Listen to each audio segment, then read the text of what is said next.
All right. Good? Okay. So, welcome to the Pownal Select Board meeting. It's a regular meeting for Thursday, May 23rd, 2019. So, on the agenda tonight, we have agenda approval of minutes for 5/9, 5/10, 5/15, reading of the warrants, mail, public comment, the auditor's report, town administrator's report consisting of Mr. Michael Smith of Bennington, trail cruisers and ATVs, press release for forum in June, energy committee members report, consider junk ordinance, hiking trail MOU, school bus turnover for school district, appoint hazardous mitigation committee. Then we'll move on to old business regarding Green Lantern Solar for 2 solar project lease option agreement extensions. Then new business for People's United Bank regarding capital equipment note for the 2019 international dump truck purchase, including loan documents. Then we'll have an ATV discussion, and then we'll go into a personnel for contracts. We'll go into executive Executive session. session. Sorry, executive session. It didn't say that part. The board moves to do that. Mr. Chair, I'd like to make a recommendation. The auditor won't be here until 8 o'clock, so Okay. I'd like to recommend that we move the ATV discussion up after public comment. I'm okay with that. Rest of the board okay with that? Yeah, we also have, public comment will probably have some ATV discussion anyway. I would And imagine we've so. and we've also got it under the administrator's report. We should probably combine all three, should combine right? them. Probably I completely open it agree with that. Okay. So move public comment farther down the list then? Sure. Or just. Or let just move the- everything else up to right ju- before public ju- comment? Just move ATV discussion up under public comment, and We have some. we'll give Mr. Smith, or, I'm sorry, we'll give Mr. Walker time to just include his stuff from his administrator's report at that time. Okay. Of the ATV. You okay with Seeing that it's- one, Mike? Of the ATVs, fine. yep, Everything's seeing it's all Alright, related. so. Alright, so ATV discussion's gonna be moved up to public, near public comment, along with Mr. Michael Smith talking. Any other proposed changes for the agenda for tonight? Okay, I'll hear a motion to approve the agenda with the changes made. Motion to approve. I'll second I'll that. second it. Alright, Alright. so we have a motion and 2 seconds to approve the agenda with amendments as stated. All in, any further discussion? Alright, all in favor say aye. Aye. All opposed? Alright, carries, we're gonna change it. Okay, so, approval of the minutes for 5/9, 5/10, 5/15. I will hear a motion to approve. Motion to approve A the motion to minutes approve. of 5/9, 5/10, 5/15. Oh, I actually have one change on the 5/9 minutes. Okay, can we do a second, please, and then yeah, we need a second, then we can do the whole I'll second to discussion. approve. Alright, so we have a motion to approve the minutes. Any discussion? She wants to amend something. Yes, this is now where she gets to speak. Okay. So in section, page 4, under old business continued, proposal on select board member terms. I need that whole paragraph strike, and I need new language, installed so that it's more accurate. Do you want me to read it out to you, or will you accept the email that I sent with the? I have it right here, I'm just waiting for the board to Okay. approve your amendment. Okay. Alright. Perhaps you should read it out loud, that way Okay. everybody's aware of it. Yep, nope. Please change the language to read, Ms. Pellin proposed a change to move all select board terms to 3 years, phasing the remaining 2 two-year terms into 3-year terms over the next 2 years, 2020, 2021. A short discussion took place. The proposal will be revisited at a future meeting. And that's the change. Okay. So, Motion to approve the change. motion to accept the minutes with the With proposed the changes. amendment. With I the think it's how we amendment. should do it. With the email that you sent. So moved. Alright. So, I'm got not a gonna second? second it. I'll second it. alright. We have a motion to approve the minutes with the amended changes provided by Marlena via email to Linda. Any further discussion? All in favor, say aye. Aye. All opposed? All right, minutes are accepted. Okay, moving on to the warrants. Okay, so for payroll ending 5/12 in the amount of $8,907.56. Payroll ending 5/19 in the amount of $9,279.33. Accounts payable 46 on 5/17 in the amount of $21,004.88.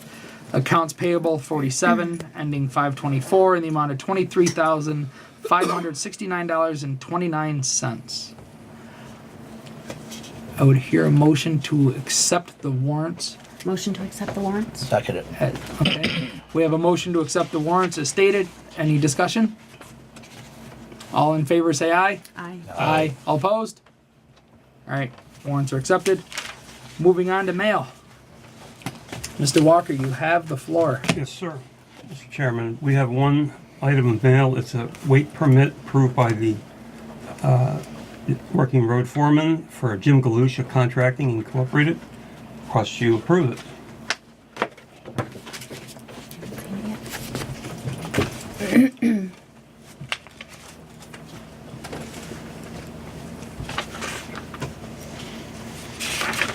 Got all the insurance.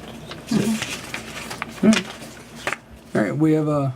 I'll hear a motion to approve the weight permit. So moved. I'll second. All right. We have a motion to approve the overweight permit as stated. Thank you. Any discussion on it? All right. All in favor say aye. Aye. All opposed? All right. So that's approved. You got anything else?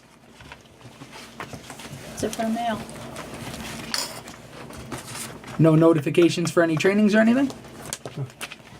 A little disappointed. All right. So I guess we'll move on to, Public comment. I was gonna say public comment, or you want to do the, all right, so we'll move on to public comment.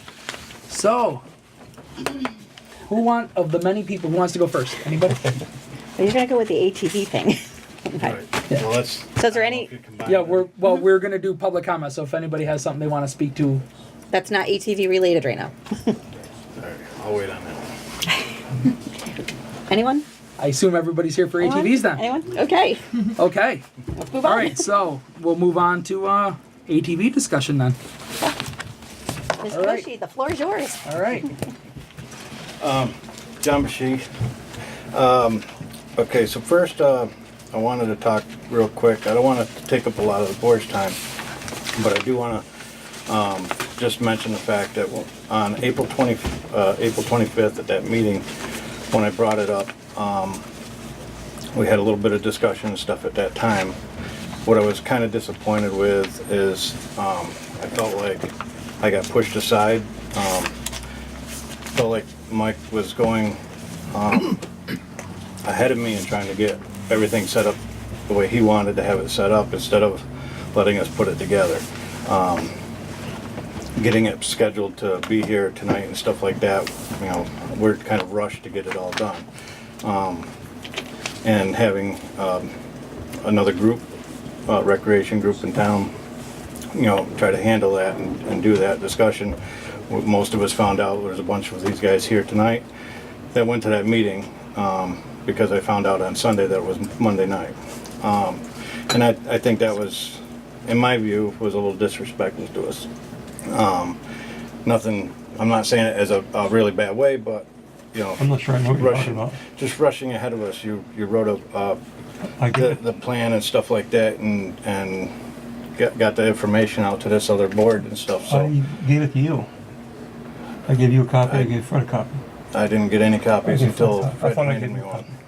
I didn't think I was rushing anything, I just put it out there and I didn't call any meeting.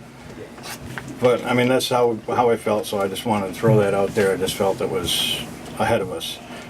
Again, there's an ordinance drawn up that I didn't get a copy of until I got one from Fred. Fred came in and picked one up.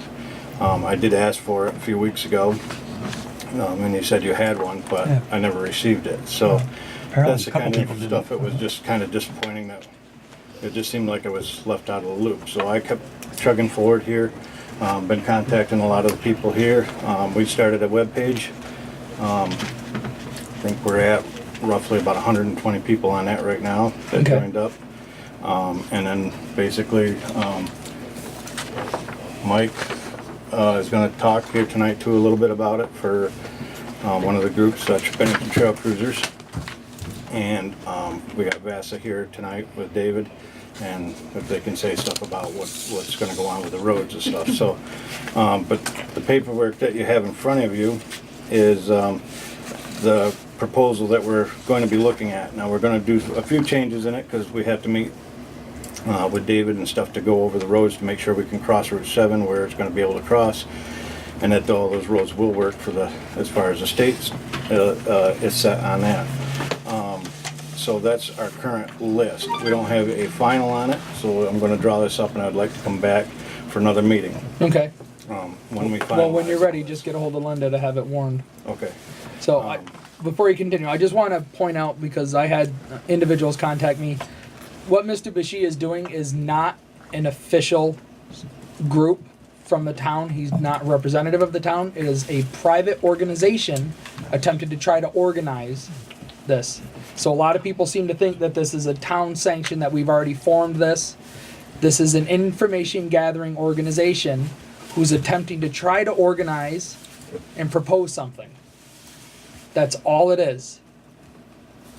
I just wanted that stated and clarified. John, Right.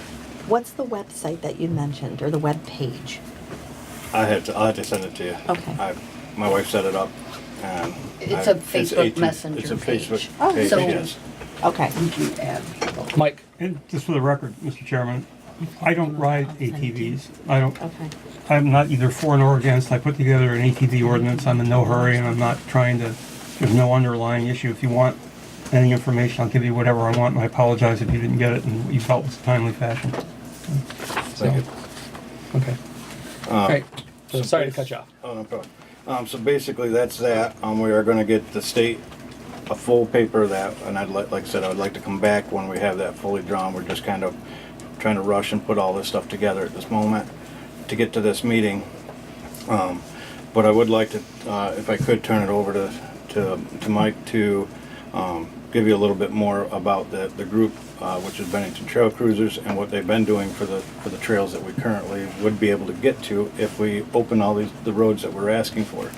And the only corridor that we're looking at right now is Ladd Road, because it's the only road that's opposite from, you have a road that's opposite each other that would be able to cross the Route 7 for the Route 7 rules, which David could do for us. You have to cross the road, and you can't ride up and down the edges of the road. So Yep. that's the only road that makes sense right now as far as what it goes. If we could get some private landowners, probably can try to get something up over the hill here that would come down maybe by Jackson Cross Road or something, where we can get a trail down the road if this works out for everybody. Just to get people from the North Pownal area, get them up to be able to get to the trails too, because right now that's going to be a hard one. North Pownal, Okay. North Pownal is just the way the roads lie. It's just going to be tough to do. So Now, I might be mistaken in saying this, so if I do, I apologize. I would recommend that you get your group organized and get everything in order as far as what you're going to need from the state, right.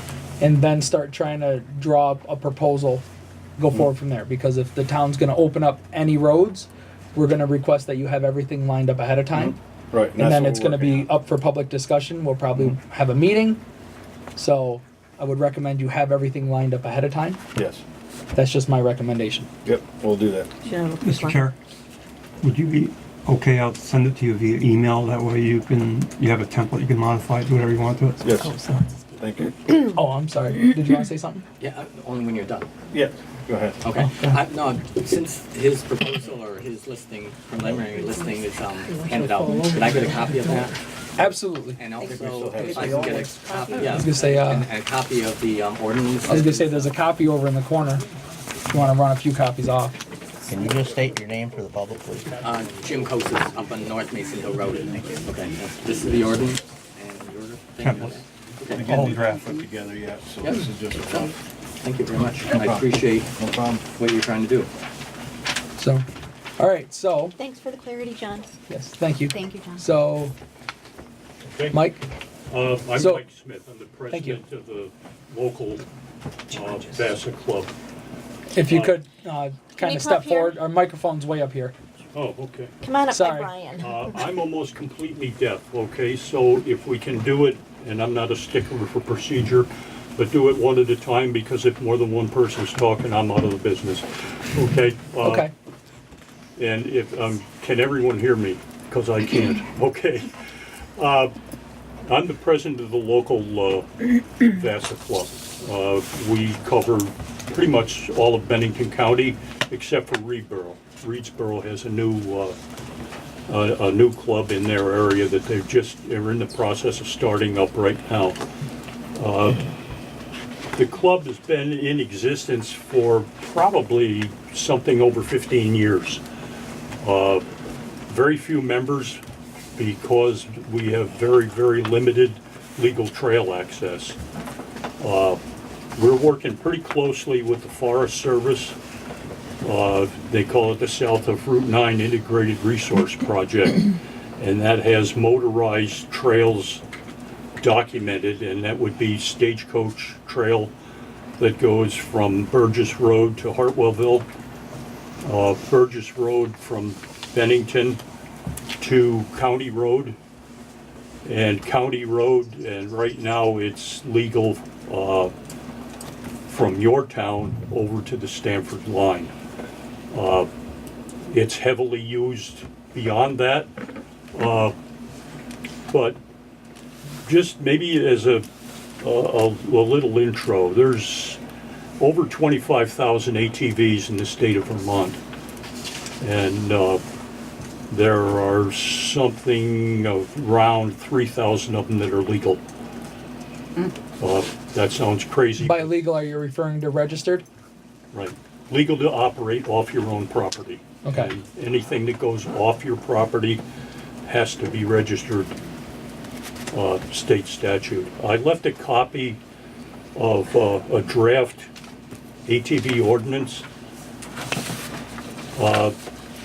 That I'll send you, and I may have already done it, send you an unprotected copy of that.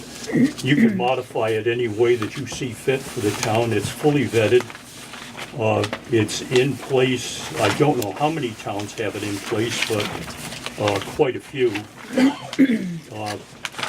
Again, as long as the statutes that are listed in there are, even if you want to write your own ordinance, it must have all of those statutes in it. If it doesn't, it's not enforceable.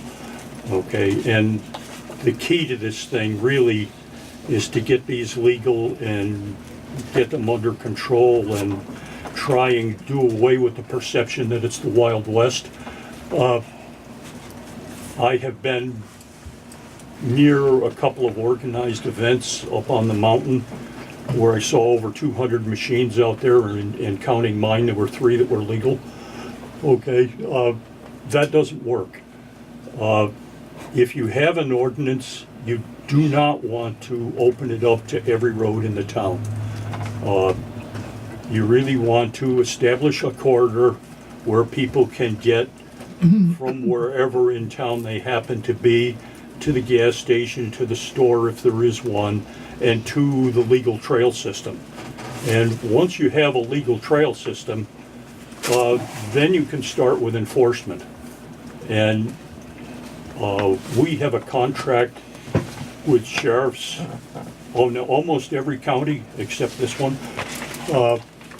One of the reasons we don't have a contract here is because we don't have any ordinances here. So they can't really enforce anything except reckless driving, DWI, that kind of thing. But they can't go after the unlicensed, unregistered machines because there's nothing in the town that gives the town the authority to do that. So the ordinance is important, and it's important that the statutes that are listed, and we did that really as more as a public service, but to try and have a standard thing that the law enforcement agencies recognize statewide. And it seems to be working out pretty well. Again, modify it as you see fit. But it's very important that all of those statutes be in there for the thing to be worth the paper it's written on. You have several roads in town that are legal for ATV use right now.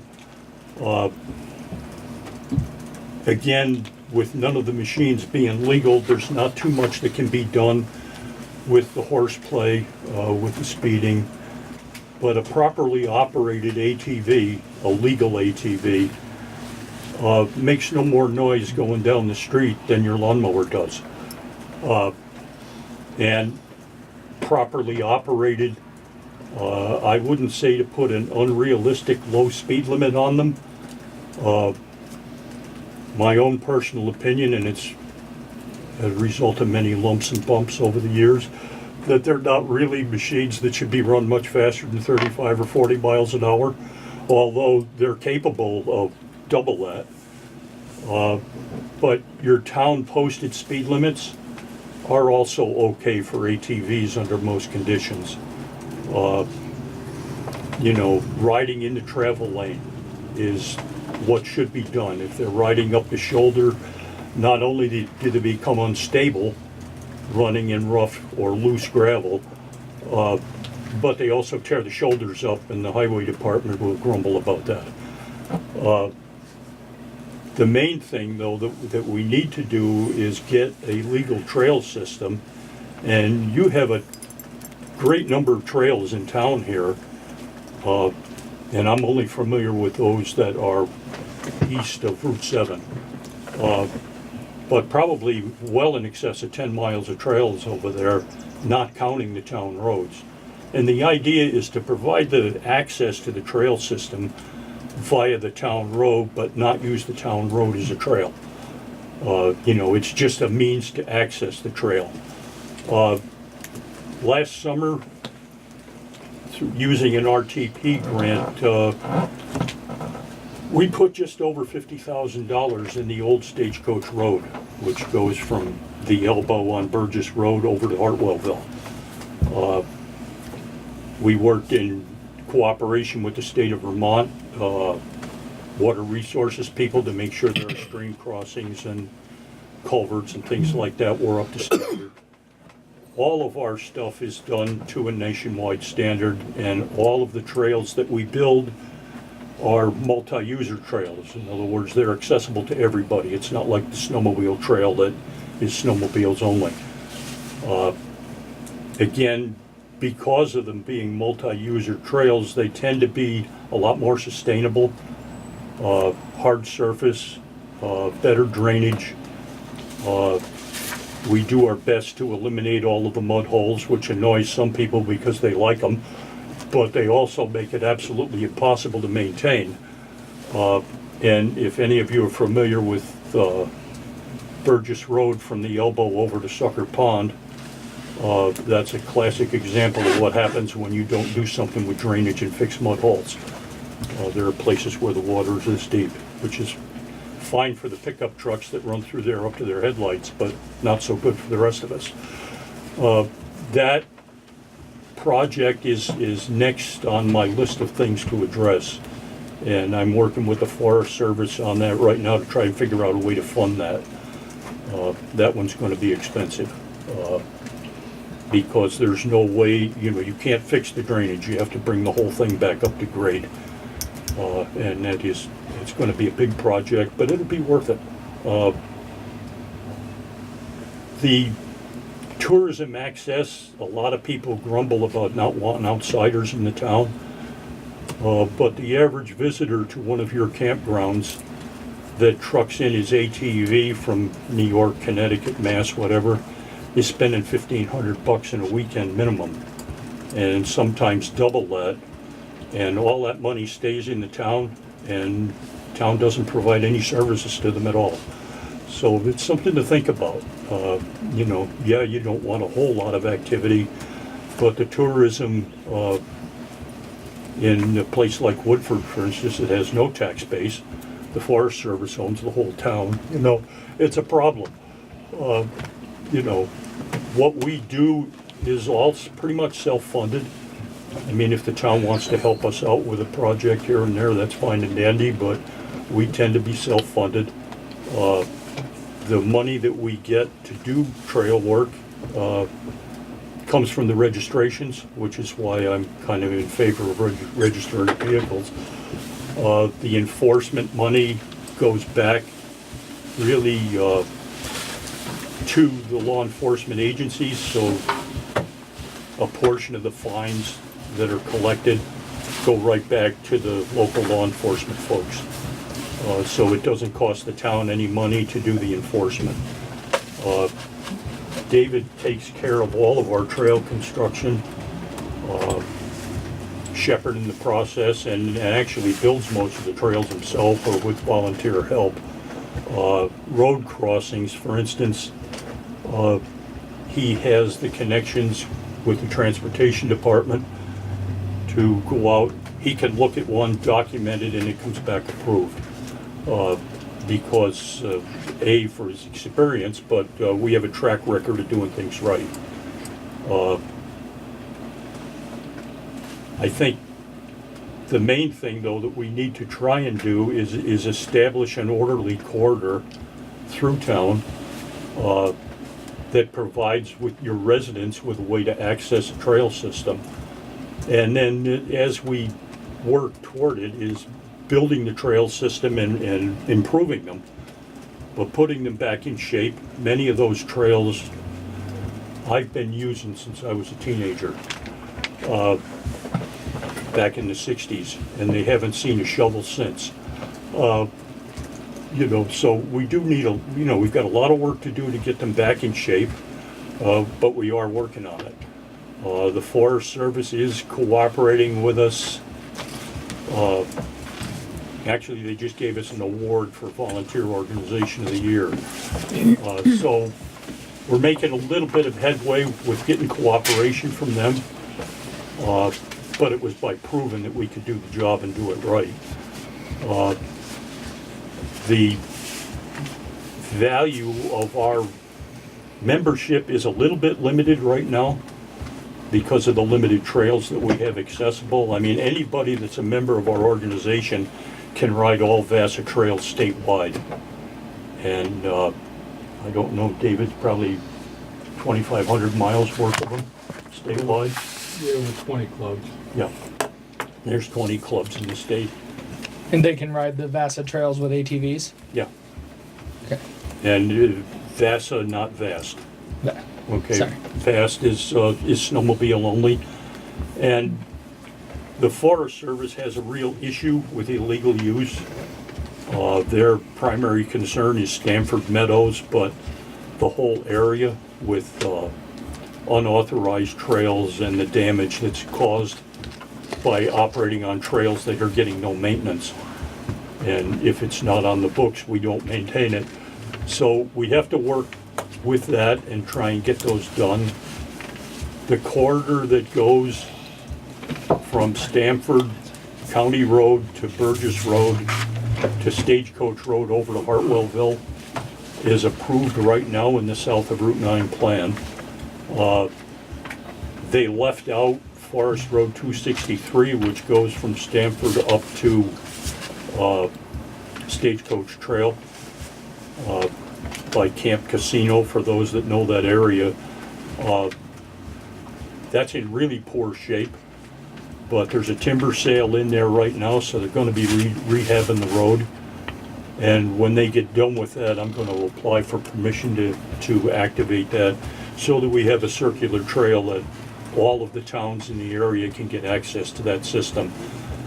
The other nice thing about that system is like Burgess Road, Stagecoach Road, there's one house about 100 yards north of the trailhead in Hartwellville. There's one camp next to the trail in Woodford, and two more camps next to the trail at the top of the hill. But that trail doesn't go near any private residences. County Road, of course, does. Risky Ranch does. County Road is, for motor vehicles, is impassable right now. But for recreational use, it's not gonna take too much to straighten County Road out. It needs a lot of drainage work and, to restore a trail surface there. Same thing with the connector between County Road and Burgess Road. It needs a tremendous amount of work. That has probably a 20-acre beaver pond in there right now, so that the connector of that trail is under 4 feet of water. So we need to bypass around that, and it'll probably be 5 years anyway before the beavers eat everything there and then move on. So we're kind of stuck with having to deal with that. But it's fixable, and really it's going to require a ford over Broad Brook and moving the boulders out of the trail, fixing the drainage, hardening the soft spots, and that's basically what we just did on Stagecoach. The reason that we did Stagecoach first was I was getting cooperation from the town of Woodford and I wasn't from the Forest Service. Okay? So we did that one to prove to the Forest Service that we can do the job and do it right. Probably the best thing for me to do really is answer questions if anybody has any, and what I can't answer, I'm sure David can. Yes? I heard you say there's 10 miles of trails in Pownal. Is there a map of that that's available that can be shared with John, myself, and anyone else that wants it? He has one, yes. The trails that aren't documented are not on that map, so that map is going to show you County Road, Shennecar Road? Shennecar, okay. Risky Ranch and Klondike. But off of Shennecar Road, that goes into a trail system that goes all over the mountain down there. Okay. Those are not documented. Once we get landowner permission forms for it, then those will go on the map. But the map that he has, and I can show you another one. Yes. Is this group, this club, would they be independent, or would they be joining in your organization? Our preference would be that they would be in our organization, only because having 2 or more clubs in one county becomes impossible to manage. We have a very small office staff in Barry, so we don't want a whole bunch of clubs, and the fewer clubs you have, the more continuity that you have and the more consistency that you have. So it'd be a group within your, Oh, I'm sorry. Would you state your name, please? Renee Williams. Sorry. Just to clarify, if you're gonna speak or say something, make sure you say your name for everybody to know. Sorry. I get drawn into the conversation and I forget to remind people. Thank you for reminding me. What? Do they have to say where they live? Oh, you should, yeah. I live on North Mason Hill Road. North Mason Hill Road. Okay. Thank you. Yes? Hi, Jackie Sedlock on North Mason Hill Road also. Can someone explain the connectivity you're hoping for on LAD, where that would take you, what trail, where would the connection happen? If you're hoping to cross over on 7 and use LAD, what do you foresee as the connectors? And where would, to what exactly? Basically what we're looking at is Ladd Road is going to hopefully, with state's approval, to be able to cross South Pownal riders, to be able to cross Route 7 and follow that all the way up through, be able to get around to County Road. So we're taking in Old Military Road. There's already riders go through there now, but it's basically just going to try to connect the connecting roads that would get them through to County Road. So you go ahead. Ladd to Niles to County, or It could Sweet be, Road. yes. You'd have to go over Sweet Road. Yeah, Sweet Road, where the crossroad would bring it back what's to the Old other road? Military Road. The one's parallel with last school. Thank you. So you're talking, I'm sorry, Go ahead. so are you talking following Ladd Road all the way up to the junction where it's Mason and Niles, and then Niles to Sweet? Because there's a trail in there. There is a So trail you're in looking there. at connecting Again, that's off of still, Ladd to the trail, or? taking the actual roads? It's still public land there. Yes, there is. It's riding on there now. Again, would like Mike's saying, get more approval, then we'll possibly get through and Okay. follow that way instead of going all the way down. As we're trying to do is just set the roads up so it's getting through now. This can always get changed down the road if they, hey, okay, we don't need Military Road or Sweet Road. If we can get the access through private land to get to those trails, then we can access that better. Okay. It would take people off of the roads more by getting more public land to be able to Okay. get, you know. But just so that it's clear for everybody in the room that it's first getting permission to cross Route 7 Right. at the Lad Road To the south connection, Pownal, yeah. and then following Lad Road to Niles School Road to Sweet Road to the junction with Old Military and Shankar and then Right. County.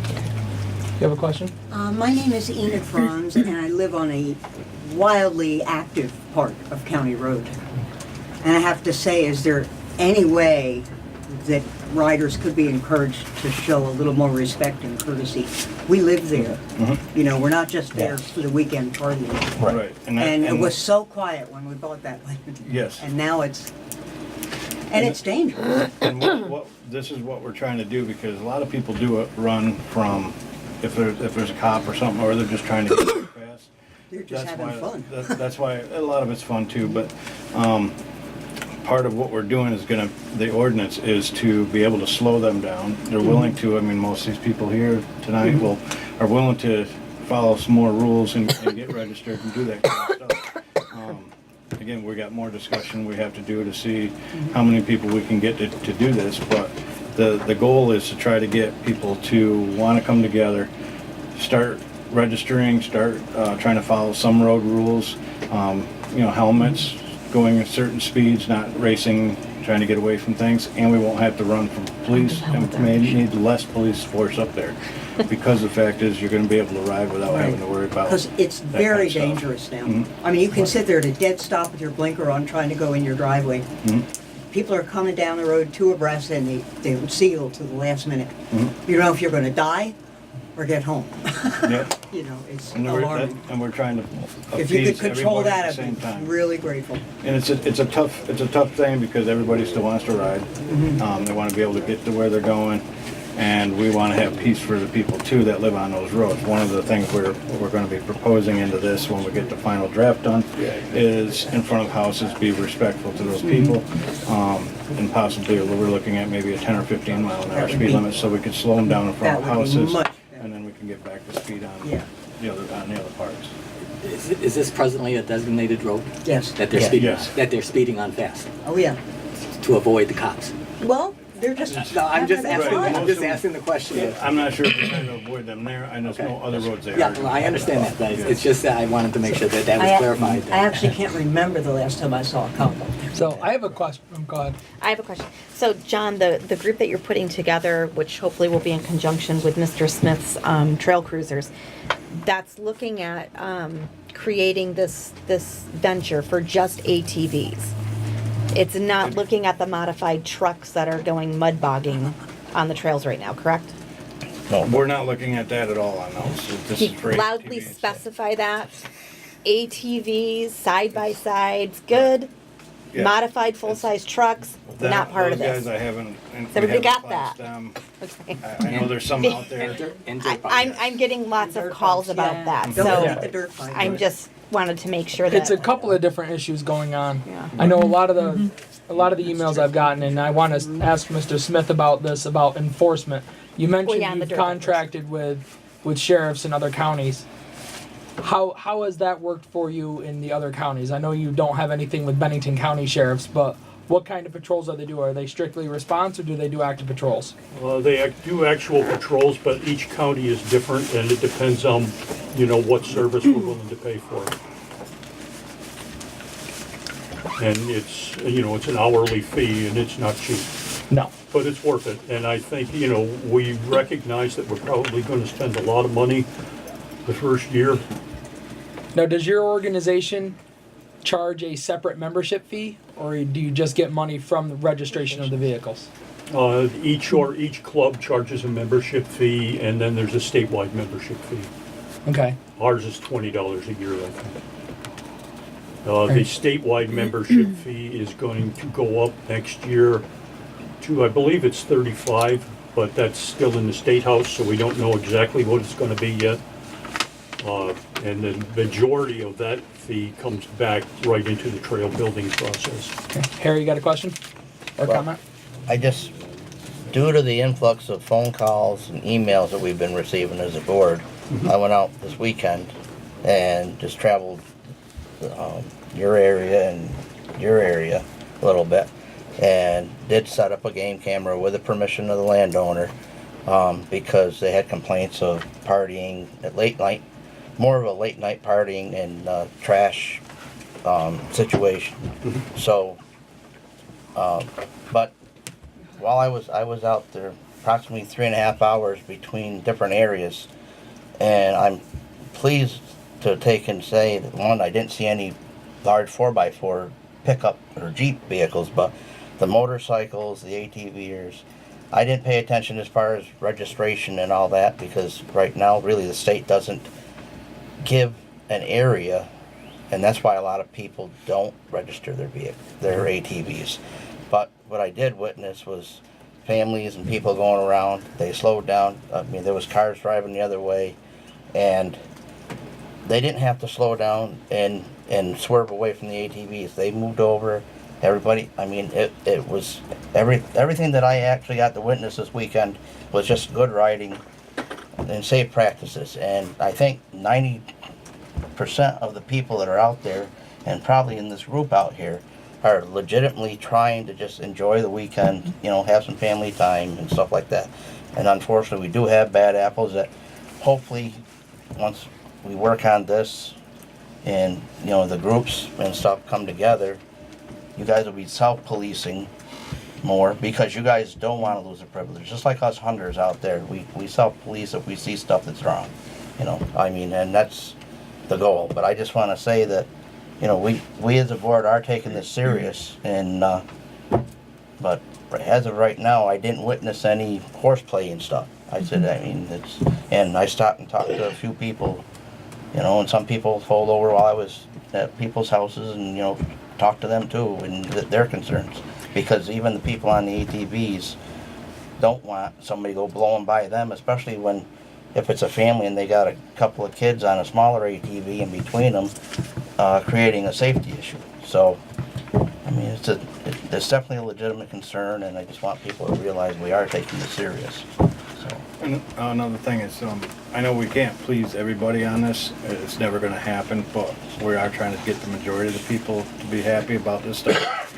And based on what we're trying to do, I think it would work best, because I'm sure most of these guys here, guys and ladies, will be looking at policing that. If they see somebody racing down the road, they're going to go, hey, knock this off. You know, we don't want people getting hurt. We don't need citizens getting hurt or damaging. Right. I mean, I wish that seemed to be more effective. Because, I mean, the thing I'm talking about, people racing towards you to arrest. right. It's not unheard of, and it's not happened just once or twice. No, that's a legitimate concern. Yeah. Just a couple observations. I'm not quite sure in the end how we'll feel as the dead end down there when this all. I'm just here for information and to hear. And I grew up in a place where I rode, you know, motorcycles and horses and snowmobiles. So I'm not against it. I want to hear more about how it can work for everyone. I'm in the woods every day for an hour at least every day, and I bought our land there so that I could be there and be in that part of the woods. And I will say that for the most part during the day, running into ATVs and motorcycles on the trail is people are respectful and slow down, and I have conversations with them, and that's been my experience.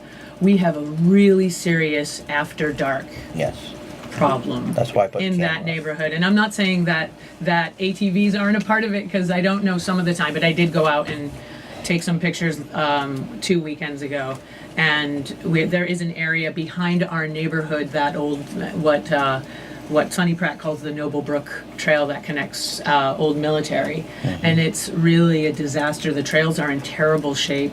and they're unusable for everyone at this point. So I'm not sure how I feel about more use on them at all, Right. motor-wise. Until things- But I will say that the bigger problem is after hours and partying and the stuff that goes on and the coming out of there at 1 or 2 in the morning and being really disruptive, you know, coming out of, you know, South Mason onto North Mason where it connects at our house, and how loud it is. And it's often trucks. It's often Jeeps and trucks. And I know there are some ATVs because I've seen them and we've been there for 7 years, but that's been our experience.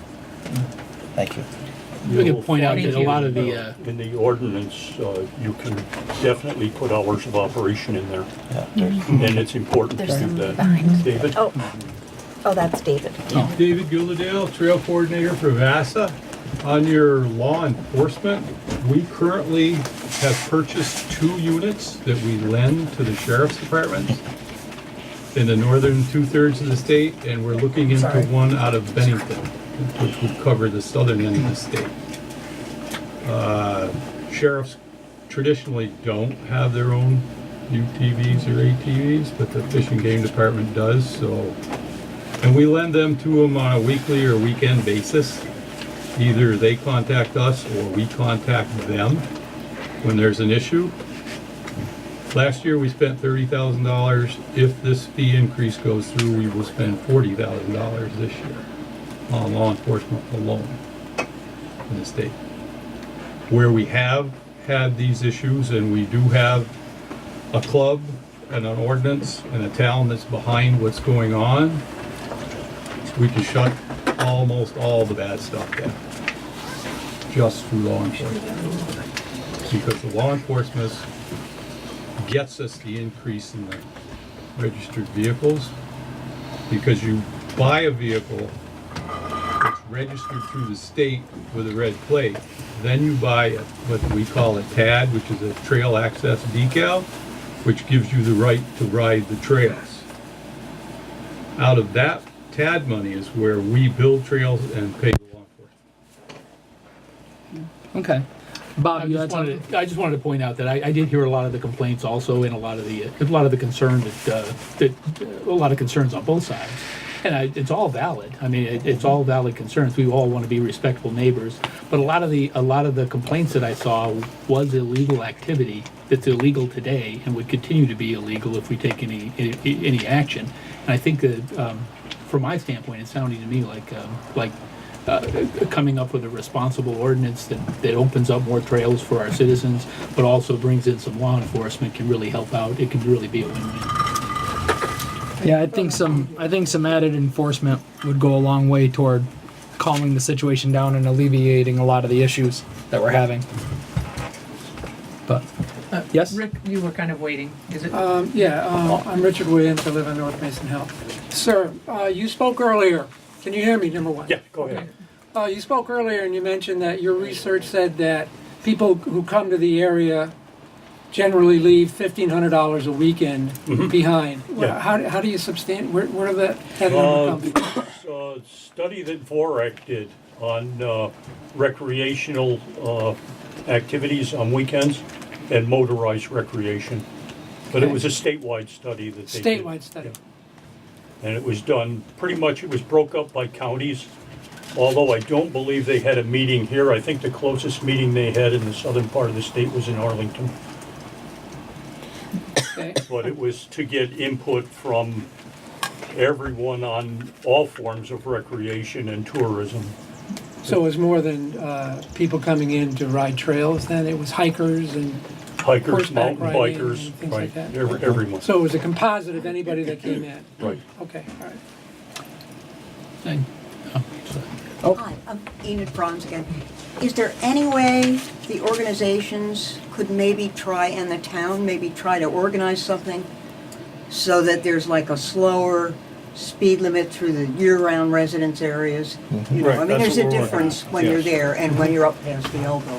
Mhm. There's a big difference. Right, that's what's gonna be. put yeah, I in think this- that would be this something we would try to address through the ordinances and. Because that would make it somewhat less painful. You know? Go ahead. Who pays for the trail maintenance and the trail building? We do, and we do that through our registration fees and also with Rural Trails Program, RTP, Rural Trail Program grants. And those are from FHWA, the Federal Highway Administration. Okay, and they're in recognition of the fact that we pay fuels tax, but we get no highways to drive on. So the Rural Trails Program is funded that way, and it comes back to the localities. It's a way of federal money coming back. God. Have trails ever been closed for overuse? Where trails have been used to a point of no other person being able to use them in any other way, including the ATVs and trucks. Have they been closed? Has that happened? We just closed almost a mile of Forest Trail 391 because the beavers flooded it and it eroded it so bad that it couldn't be repaired. So what happens in that case? What happened to that trail? Is Put a that trail bypass around it. and the club built a bypass, so made another trail Yeah. in the forest in that area, and that area that was damaged in whatever way it was is just left to sort of regenerate? It was partially restored the way the Forest Service wanted it, and then it'll regenerate. Okay. But it'll never be opened again either. One of the concerns I have in our in the forest behind North Mason Hill Road is that it's almost unusable at this point, including to you guys. I mean, in some places, and what happens is that the vehicles make new trails further out, and it becomes a wider swath of use. Can I just, Yeah. can I just add one thing? Yeah. But if you start, Please introduce yourself, sir. Please introduce yourself. Jeff Miller. So if you start trying to shut down, say, Buckley through there, they're gonna end up on North Mason Hill. Right.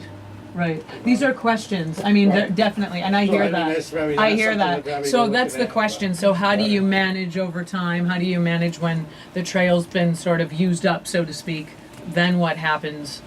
What, is there a plan in place for that? Is there a model for that? There's an annual trails plan where each club goes back to VASA with an estimate of what needs to be done in the area. And if it was a trail like you're talking about that's not going to be sustainable, it was an inappropriate place to put a trail to start with, Right. which is like 391 was.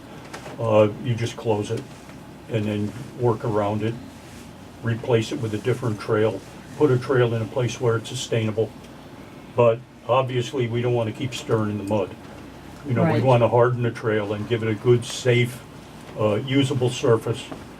And if it's not sustainable, we probably will abandon it and put something else in. And have you heard from non-members about not being able to use trails any longer for hiking or any other use at all? And how have you responded Actually, to I'm those? hearing mostly positive comments that because what we do is open to all, that the hikers and the cross-country skiers are kind of pleased with what we did with Burgess Road and Stagecoach Road. Great. And, this is not something that's gonna happen overnight. I mean, you put $50,000 worth of material in there and you'd have a hard time telling me where it went. Right. Okay, so, it's an expensive process, but it's worthwhile, and, for guys like me, it's giving back a little bit. I've been enjoying it for 50 years, so, it's time to pay back. David, you wanna Thank you. speak just a little bit about road crossings and what the guidelines are? If you could just try to keep it under a couple of minutes so we can move our meeting along, please. Would you mind just coming forward so we can see and hear you, please? Road crossings as far as the state highway is concerned, not town highways is what I do. First, the state is gonna require, or always have required, that the town is all right with it. Whichever one, 2 or 3 that you want. And then, as long as the site distance is met, and if bicycles and cars and horses can use it, ATVs can use it. Wherever it is. We've even opened up a stretch of Route 58 for a mile and a half. and they have ATVs ride in the traveled lane. And it's working. It's been there 2 years now.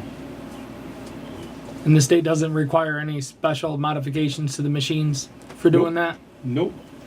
They do put up signs telling the motoring public that ATVs are using that section of the highway. They monitor it, and it's been working. We've got, I think there's somewhere around 22 places that were actually using the state highway for a distance. Some are only 300 feet.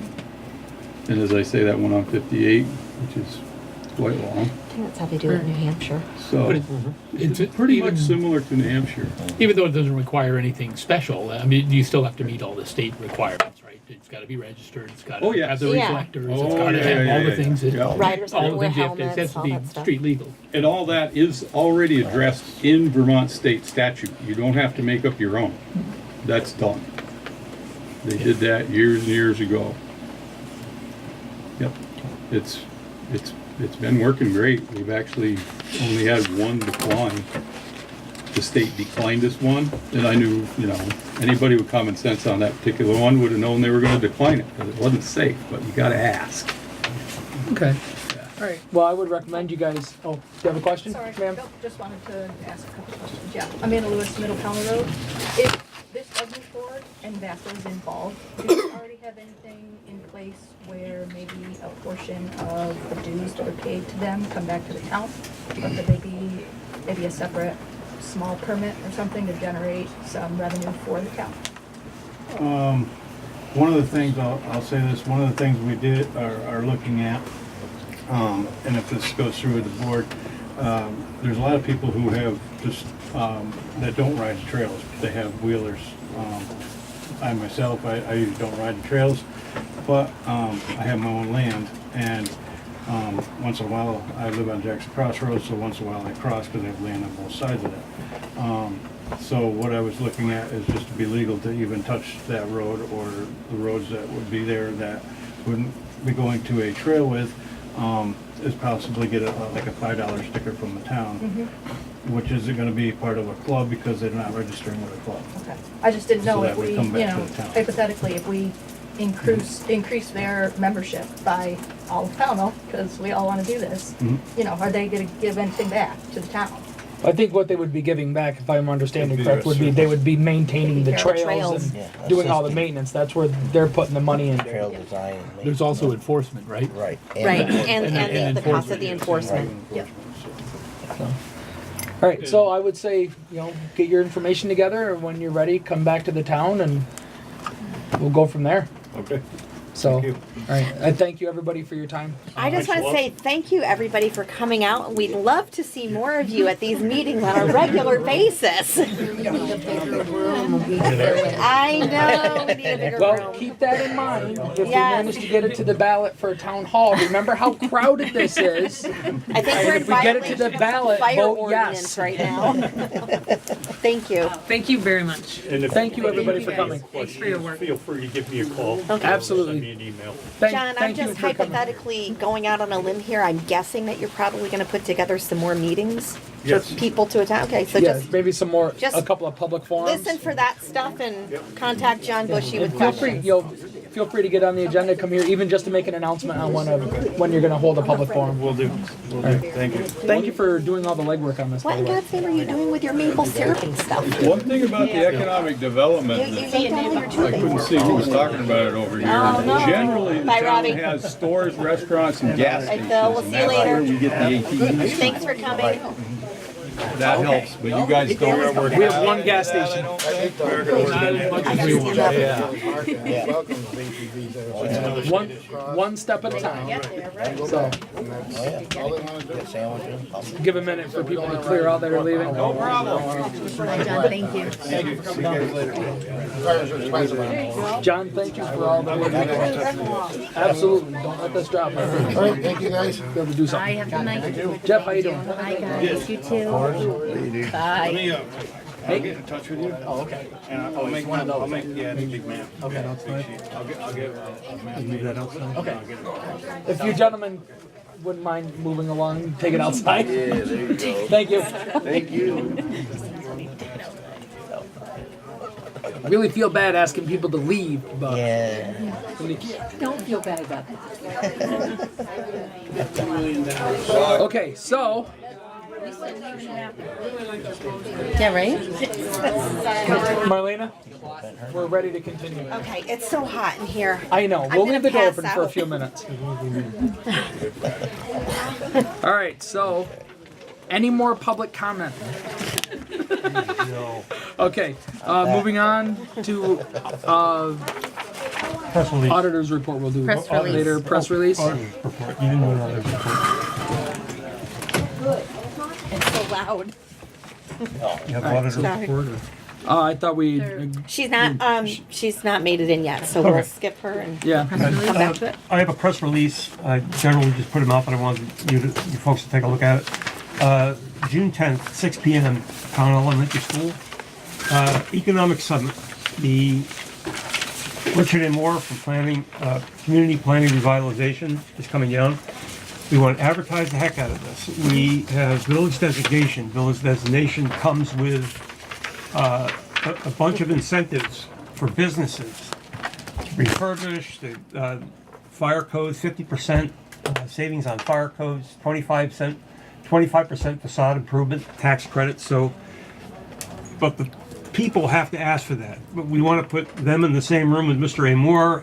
He explains it to him. He can hand everything right to him and assist in getting these incentives for him. And I'd like to put that press release out if okay with you folks. Yeah, I'm okay with it. totally. Okay. Thank you.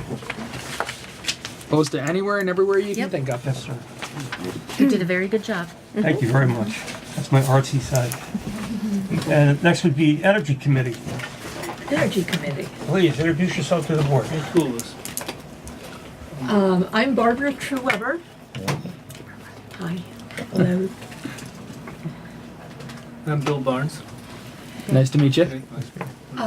So we're the only two on the Energy Committee at this point. We would really like to have at least one more person. So if you have any ideas about that, or candidates, or people you can encourage, please do so. We have a couple of things that we'd like to start with. The first is audit, an energy audit of all the municipal buildings. So that would be this building and the wastewater treatment plant. And what an energy audit would do would tell us how to save money on mainly electricity at this point. So, for example, these lights that we have above us are very energy intense, and if we could switch them out for LEDs, we could save a lot of money on the electric bill for this building. We've also, Michael sent out notices to the rescue squad and the fire departments and who else? Fire department rescue. Fire department said yes. And ask them if they would like to have energy audits on their buildings, because that would also save them money on their energy expenses. The other thing that we'd like to do is in the fall, Efficiency Vermont runs a program called Button Up, and it's the mirror image of Green Up. So Button Up is a program that they have for people to weatherize, to put weather stripping on their windows, that sort of thing. And what we'd like to do in conjunction with that is an energy fair for Pownal. So we would ask people from various organizations to come down and table or make presentations, probably at the library, and invite people to just come and see what's on offer. The thing is, as we research this sort of thing, what we find are a lot of organizations that have a lot of help. For example, we were at a meeting 2 or 3 weeks ago in Shaftesbury where there were presentations by NeighborWorks, which is an arm of the Southwest Vermont Energy Works. I've forgotten. Yep. Where they have a program where there is an income requirement. So $54,000 a year for a family of 4. They will come in and weatherize the house At no cost. for free. And they will also replace old appliances for Energy Star appliances for free. And so that is just one example of the programs that we've found where there's a lot of informational help, but there's also a lot of financing help. And so we would bring those sorts of resources to this energy fair and let people see for themselves what's available. And they can apply or not apply. We really don't know for sure, but we have the sense that there are a lot of homes in Pownal that could really profit from weatherization programs in particular. And one of the points I think they made on this is that, well, it's true both for the energy audit, nothing is, what you're really talking about is money. Because I mean, if you can reduce the electricity consumption of this building by 50%, Right. and you know, this is more money that the town's got to spend on other priorities. Yep. And in terms of what, you know, individual homeowners feel, then if your weatherization is free and your heating and electricity bills are thereby fallen by $150, the comment at this meeting, Shaftesbury, was interesting enough. That money tends to stay in the community. Yes. I mean, you know, people spend it at the local gas station or whatever, right? Yep. And so it's actually economically a good thing to do. And the other thing was that they're very eager to get into southern Vermont because they say they do a lot of work around Rutland and up in the north and so forth. And someone asked them why, and they said, well, nobody asks, you know, you'd be really surprised how hard it is to sell stuff for free. So this is It's one of the biggest things. from Brock. I'm assuming you all know Brock. That program is through Brock. So we have ready access to it. And like Bill said, they get a lot of applications in Rutland and not so many applications in Bennington or in Pownal. And so we'd like to increase the applications. I met with a representative from Green Mountain today. They're very excited to start working with us. Good. Marlena? I have a question. So you said that you were gonna hopefully do an energy program in the fall called Button Up, and that you wanted to do the energy fair. And this information sounds really, really great. So when were you thinking about the energy fair? Like Probably sometime this summer before the the end of heat. September, October, when people really start thinking about, you know, heating for their homes for the winter and that sort of thing. And I would think that they would be more receptive to the weatherization. Now, the programs that you talked about with money available from the state, what's the timeline if people choose to apply? Like, Do they have to have their applications in for assistance Like you- by the fall? you're or? talking, you're not having this until September, October. Do they apply? And Yeah. Can they still get something? Sure, to button they up in can time for the apply season? anytime. They can apply tomorrow, or they can apply In the Well, day after. I guess what I'm really asking is, if somebody applies, what's the typical response time? You know, I don't know. They didn't get That's into a good that question. detail, Okay. but I think it depends on essentially how much capacity they have available at any given moment. Okay, Bob? It does Did you say have that. I mean, it sounds like it's means tested anyway, right? It's more targeted That towards part- the- that you have to particular show up program. with documented income and so on and so forth. So for that particular one, and then which is good. But as far as how quickly they operate, I know that when we did Efficiency Vermont, when we moved in, it was pretty quick. Okay. They were Well, that's very what I was wondering. If they're not going to have it until the Um, fall, would people be able to qualify for it in time to take advantage of it for that Before winter? snow falls or whatever. And it sounds like this is It's great to apply for button up, but if you don't get a response till July, No, the I next think, year. I think that the Right. the honest answer is it partly depends on capacity and Okay. partly depends on what kind of job you need to do here, right? I mean, if you go into some place which hasn't been done, they've done to it in 50 years, then that's one kind of job. If you go into Right. some other place and they say, well, actually, if you just double glaze the windows and we can do that in 3 weeks, that's another kind of job. Okay. Okay. So you're So thinking you said it early was- September, sorry. I'm sorry, you said it was more than just the means tested, right? So that was the 54,000 for a family of 4, where you can get appliances, both appliances and insulation That's the upgrades. maximum taxable income. Right. And what they said was they do appliances, and everyone reacted, well, what, you give them away? And they said, no, this is not a way to get a free toaster, okay? But if you go in and somebody's got a 35-year-old toaster, and I think we've all at one point or another had these things, then they'll look at it and say, look, I can get you a better machine, and it uses less electricity. It's not, some fancy machine that they come in and say, you can't just go and say, like my fridge. I want a new fridge. No, that's. So, but what you're proposing as far as the energy fair is concerned, it's a lot like the economics. Right. It's Yep. to bring people in and Same let them kind of know what's focus. available, and then it's up to them to go to apply. Exactly. I mean, Okay. this is found money. You guys, if it's available, if you want it, we'll help you through the process and have people around to actually talk them through that. And given the editorial that was in the Bennington Banner a few days ago, I don't remember, but maybe Monday, where the editorialist was saying, oh, well, the Energy Committee is going to force us to do this Yeah, and force I us read to. that. No. We are offering information and the ability to process things.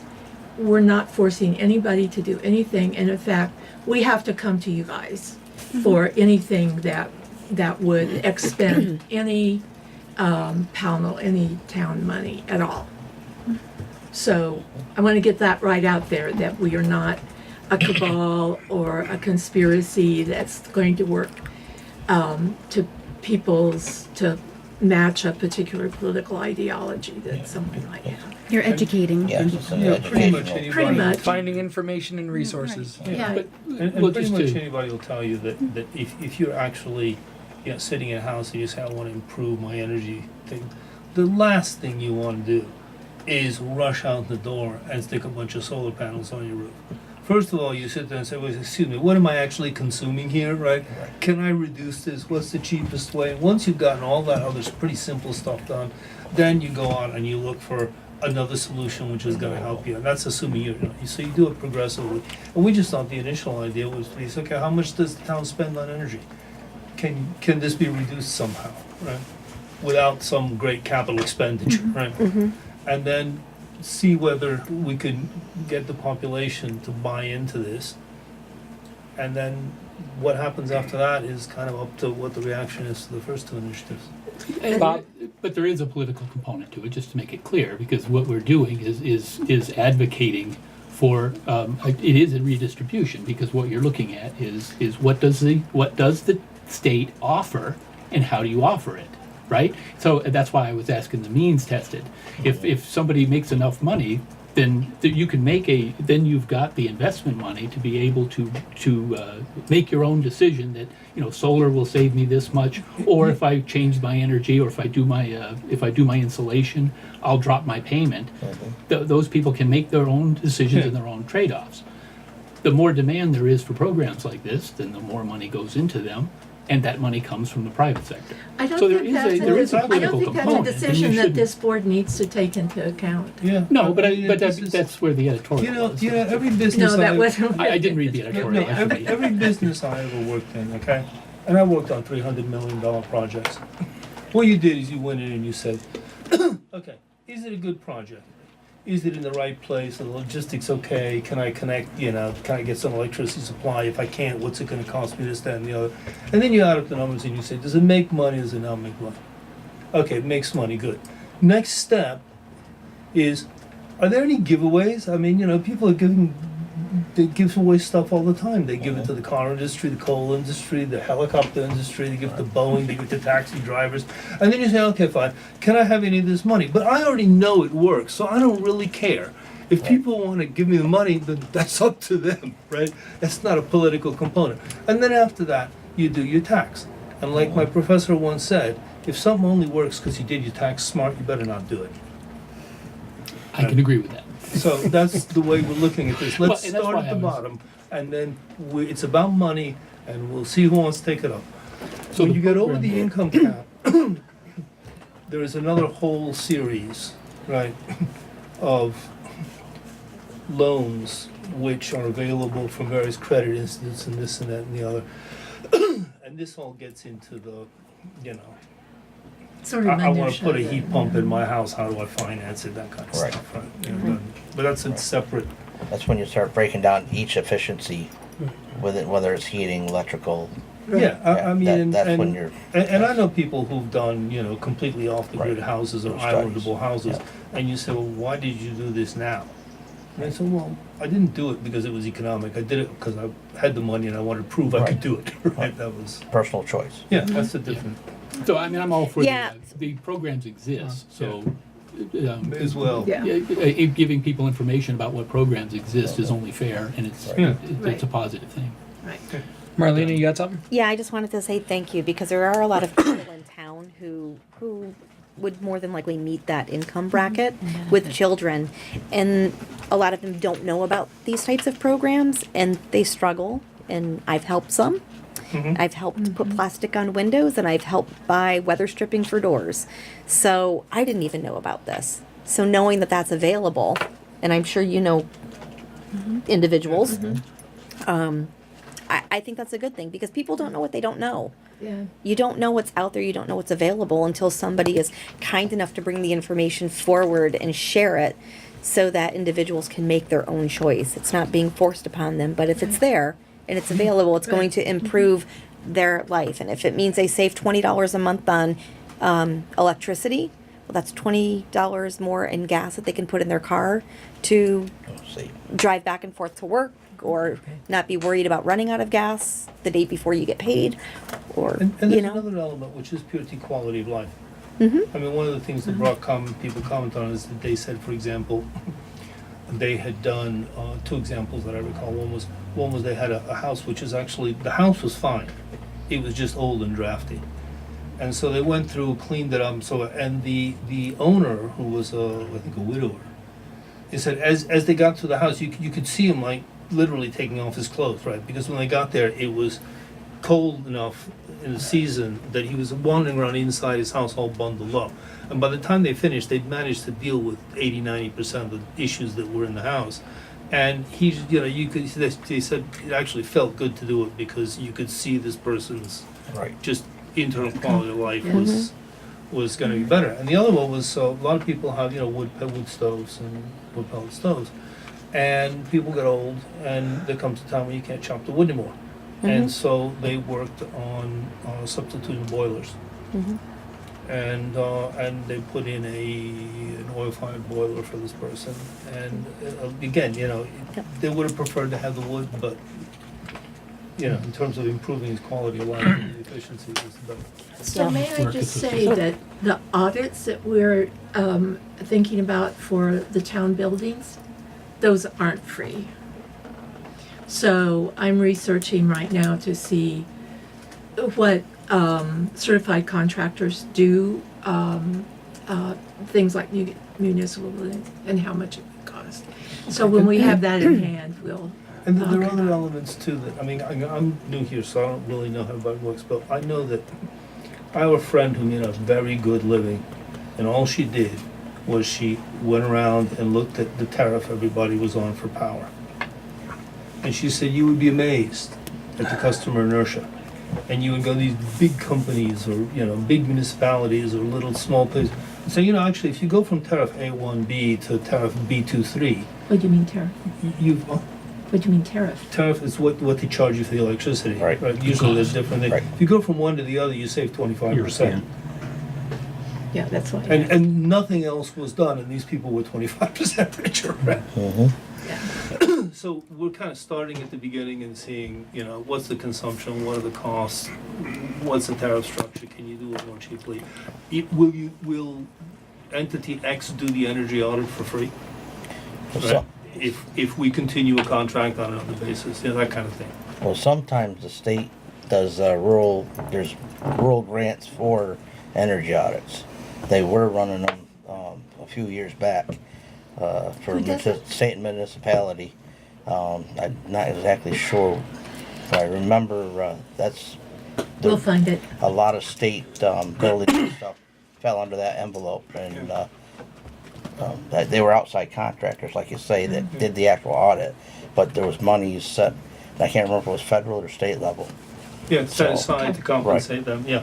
So, For we're the going studies. to try to, what we come up with, we'll come back and clearly, propose to you, but the object is to do this at absolutely minimal cost Thank you. to the All right. municipality. Thank you. Well, thank you for your time. Look forward to hearing more information. Thank you guys. Grazie Thank mille. you. You know, Thank you. It's good to meet. All right. You too. Nice to You meet too. you too. Bye now. Thanks. Good luck, you guys. Bye, Bill. Thanks, Barbara. Thank you. Have a good evening. Bye-bye. You too. Consider I, junk ordinance. Mr. Chairman, I thought you were telling me thought to we move it need more along. ordinances. I'm just kidding. Quite some time ago, I wrote a junk ordinance, and it was thought, kind of consensus, that we wait. And we're coming up to an ideal time, speaking with the planning commission, with the possibility of getting a new zoning administrator, that we gear that zoning administrator more towards utilizing a junk ordinance than just the zoning bylaws, which have maybe a paragraph regarding it. We'd be getting an awful lot of people coming in and complaining about junk, trash, receiving health complaints, zoning complaints. The key to this is that you have to have the enforcement. And just having the ordinance in and of itself doesn't do anything. We have to go out and do it. This is going to be tough. You need to really consider this. Need to make sure that we have the enforcement end of it. And like I said, this is going to be a tough one. If we want to really do this, we really want to go out and clean up the town and get rid of trash and that sort of thing. There's your junk ordinance. And when we get the new zoning administrator, we gear that individual towards not super aggressive, but follow the ordinance and enforce it and start making some change. Michael, is this the same junk ordinance that you sent to us, I'm going to say a few weeks back? Yes. We Yeah, looked at it? Okay. Yeah. Nothing's changed in it, has No, it? So I had a couple of concerns Sure. in regards to the junk ordinance. I know a lot of people that do demolition derbies. Yep. So they have an unregistered vehicle in their front yard that they're prepping for demolition derby. I know a couple of guys that have 2 or 3. I personally would like to see at least an exception to allow 1 or 2 unregistered vehicles in a yard to accommodate those people that are doing this as a hobby. They're not doing it for business. It's a hobby. That's perfectly acceptable. You want to write Yeah, that in? It would be Make a something note of like it? for sporting Perfectly events. acceptable. Yeah. Well, I would just, not even Yeah. just that, as far as abandoned vehicle, you're not allowed any unregistered vehicle. Maybe make an exception. You're allowed 2 unregistered vehicles. Because some people, they use parts cars. They get a junk car, they strip parts off of it in order to keep their current vehicle running. This will be our ordinance. So however you want to gear it, whatever Yeah. exemptions and exceptions. Well, I guess you I'm wanna kind of make. saying that more toward the rest of the board is just an idea that I Right. have. No, I would agree This with is- that, this as is your- long as this is your the template. unregistered yeah, vehicles being there's used a for, lot. like the scenario you gave, aren't sitting in a field overgrown. Because then to me, that truly wouldn't be like a junk vehicle Yeah. that's not being used for anything. It's just, in the field. There's an argument to say that if it's your property, it's your business. Yeah. I mean, there's really is a strong argument there. And we need to be very mindful of that. Anything we do to tell somebody, if you own that and you've got it on your lawn, we don't like the looks of it, so do something different. One is you're costing them money just for exercising their liberty. And two, it's up to individuals to decide what they want. I mean, some of us don't like modern art. And you take a look at somebody's modern art in their yard and say that just looks awful. It's not up to me to say that. That is a valid point. Well, absolutely valid point. Then what then you dive into is legal definition of junk. Yep.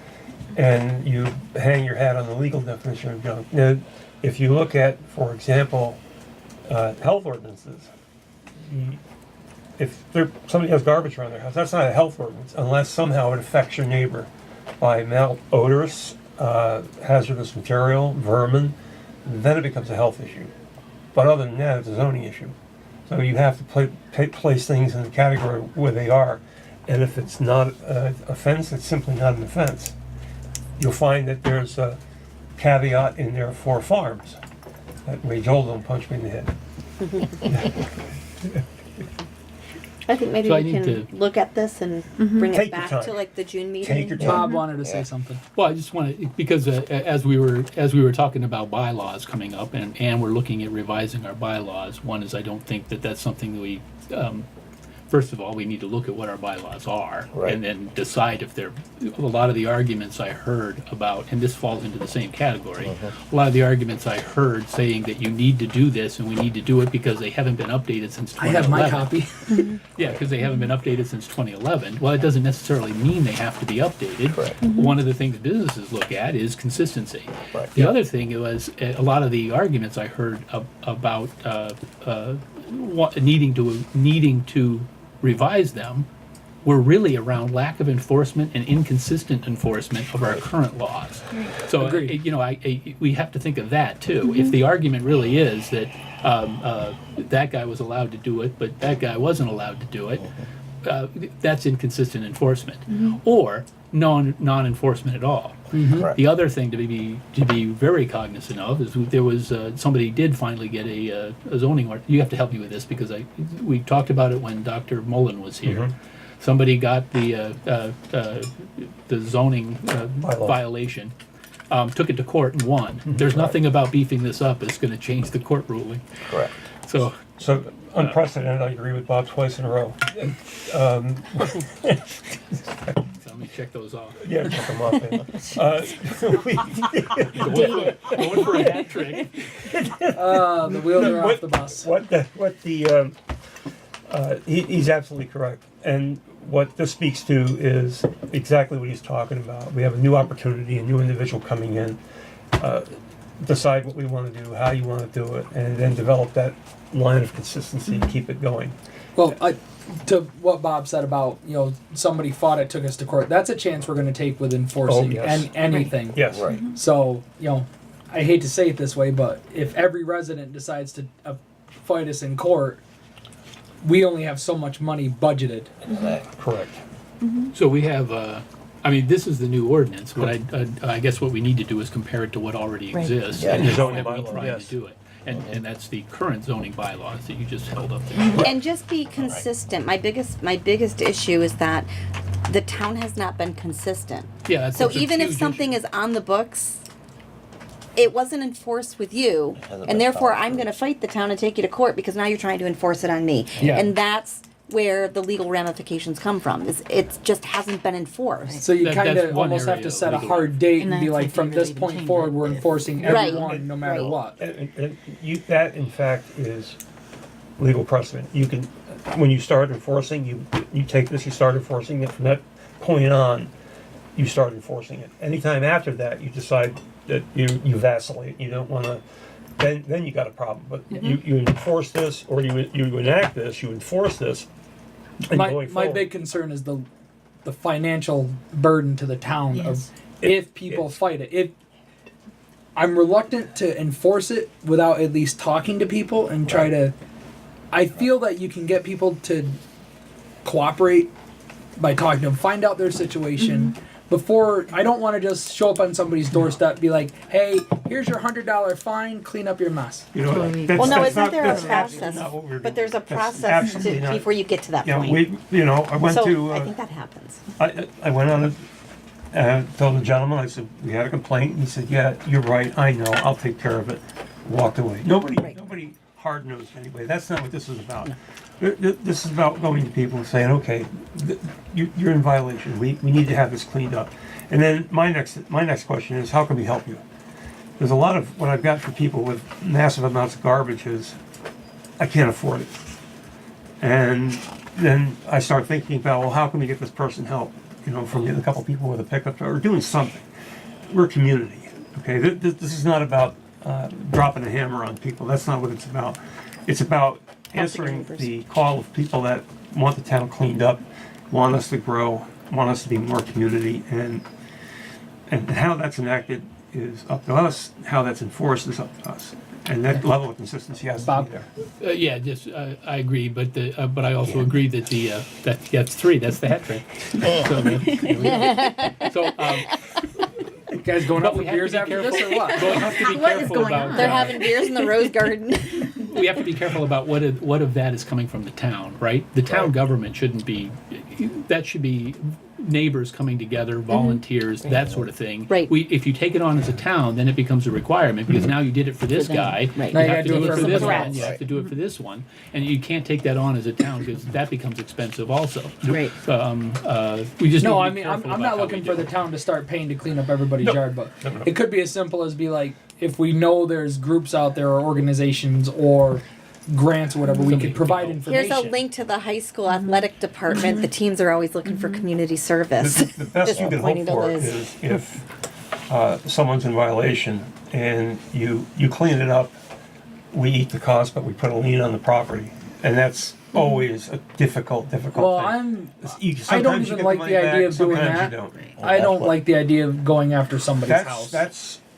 Well, you're not going to have to. As a town, we shouldn't be in the business of trying to take people's homes. I emphasize, that's not what I'm just saying, ultimately, if you get to that point, Right. again, it's not to go after people, we're not hard nosing.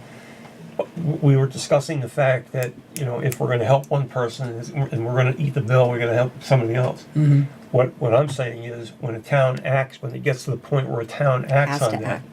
and they have to take the trash and fix the condition, they put a lien on the property, and when the property's sold, that The comes town out gets of it. reimbursed. Out of dispersed. And you know, if it's $100, it's $100. $1,000 is $1,000. But again, absolutely not. That's not where we want to go with this. I And think that's how the current bylaws are written. Correct. Is that I if believe you it is. get to that point, then you do recoup it down the road, but you have to $100 a go day. through the After the 30 lien days, process. $100 So a day. I think Bob mentioned it about we need to review our bylaws and our zoning laws to see what We got a few letters. we already have compared to this. And I hate to tie everything smell a into. working meeting. Yes. Current bylaws. When you compare the ordinance with current bylaws, you may be able to take that part out of the bylaw because it was put into the bylaw because the ordinance was having difficulty passing in the community a long time ago when we tried to do it. That's correct. What part? Oh, sorry. Whole thing. There's a whole section in the Yes. current bylaw There is. Section Regarding- 8.1. that- Of regarding junk. junk. Okay. It's somewhat condensed, a condensed form of an ordinance that was tried to be put in place a long time ago. Gotcha. So this is gonna. I'm sorry. Go ahead. Neighboring towns don't usually wait till sales. What they do is they give them so much time to clean up the mess. If they either refuse or say they can't do it, then there's a set fee. Basically, if you were going to send, say, the road crew over, it'd be their wage plus the dump fee, is what they do, and they usually roll it in addition to their annual tax. Is what happens. If it gets to that, if it gets that bad, that would be garbage, especially if it's a health issue.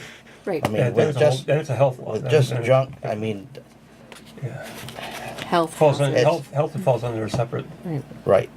The other thing is our DRB, and when they're doing zoning for building lots and stuff, there's no conditions ever put in there. You can't, it's illegal. We're gonna let some. Oh, no, I checked on it, it's illegal. We'll table that discussion another time. I looked into that. Yep. But the DRB can do different uses within things. And that would eliminate some of the issues that we're having as far as the sprawling. Sorry. But then there are people that have stuff, like Bob was saying, you have certain things. It could be an old tractor that their grandfather, great-grandfather had in their yard, and like you've got 150 feet here. One man's junk, another man's treasure. If they have, some people put old farm instruments in their front yard as a decoration. They're not going to have 150 feet to take them, move that beyond there. So I mean, it's just there's the law, and then there's the application of the law. Yes. One thing is I want to make sure that we're not conflating issues. It's going to sound like I'm about to conflate some issues, but it's really not. I think what we're looking at when we see junk in people's lawns and a lack of enforcement, we start talking about this as if we can clean up, we can improve our economy. Yeah. That's not exactly true. What you're looking at is the symptoms of a poor economy. Right. When people can't afford to fix their cars, when they can't afford to go to the dump, that's where these problems start happening. Right. Yes. And as long as we're as adverse to having large employers coming into Pownal, and we are a bit adverse to it in Pownal, we're going to continue to have those problems.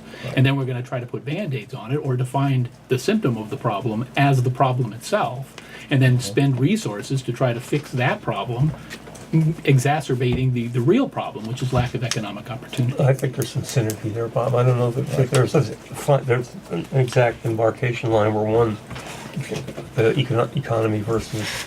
right. Yeah. So I think you're talking about smaller I understand your businesses. concept. I understand your concept. I think it's to more a certain blurred extent, I think they almost go hand in hand. If we're a suffering economy, the main roads look awful. Well, it kind of discourages business from wanting to do business. That's true, but I want to make it very clear that everything that I've seen on economic development is targeting small businesses. Without the large businesses raising the baseline standard of living, Right. Yes. these things won't work. Right. And if we're going to be adverse to large employers, then we're not going to help our small business either. And that's what I'm addressing. Okay, but and when I say adverse to small business, to large employers, I'm talking about the town plan. That's. Well, I think we're getting a little off topic. Well, that's what I said. It's going to sound like I'm conflating issues. You're talking the wrong guy when you talk about big business, because... Well, we know I you're know, trying. I know. We're saying there's other things that work. Yeah, so we're off track. Yeah, that's a totally different topic. And Hiking trail. Yep. Hiking All trail. right. How about that hiking trail? So hold on. Everybody read through it. If you've got suggestions, write them down, and then we'll revisit it. So I'm sorry. What continue meeting? on. Do we have a plan when we're going to talk about this? What's the Just first recently? meeting in June? You want to do next meeting? Yes, please. Okay. Yeah. Okay. All right. The what? Second? Second and fourth meeting. Second The, and fourth meeting. Yeah, second Would you and like to fourth. hold off on the hiking trail, sir? Second and fourth week. Yeah, second. Is that why? Whatever the date Joel is. said. Yeah, one of the reasons we were Okay. gonna talk about it. Okay. Did you want to wait till executive session, or? Probably. No. Well, you want executive? Yeah. Yeah. Well, like yeah, to do Okay, yeah, that. we better do executive because Okay. what we're That's going to discuss. What are we doing? Okay. It's going to be potential Okay. Let me go to contract. school bus. I started working on making the arrangements for possession of the school bus. You see the insurance. The gentleman, I called him. I got a call back. I want to make sure that that 12:01 on July 1st, 12:01 a.m. that we are insured. I want to make sure that that quote is still maintained. If not, I'll come back to you. I talked to Ms. Brunel. Some of the things we have to look at is if the driver stays on, the driver has to become an employee of the town. They've got to come in and they've got to see Linda. They've got to do an application and start doing the paperwork. Be a town employee. I talked to Joel about equipment, oil filters, oil, fuel, tires. Is all that stuff going to be turned over? Any special tools? He said there was none. Just trying to dot the I's, across the T's. So on that day, we've got everything is perfectly legal. We got the title. We got everything ready to go. And I'm working with her on that and trying to get the gentleman from the insurance company to get back to me. This is budgeted for fiscal year 2021, so July 1st, it's budgeted for. So if you can think of anything I left out, God, for goodness sake, let me know. I would, I'm curious as to what are, think how I want to say this. The insurance alone is going to be $3,360 a year if we pay in full, plus the cost of hiring a driver. Correct. Plus the cost of the insurances for them, workman's comp, all that good stuff.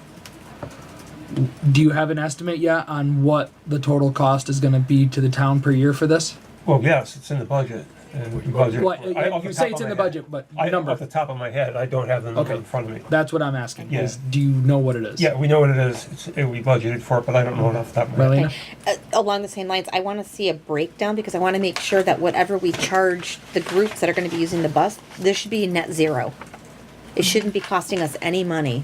So whatever people are paying for fees to Make sure that utilize the we're- bus to go on trips, that it's set so that one, we're not making money because I don't think we should make money. No.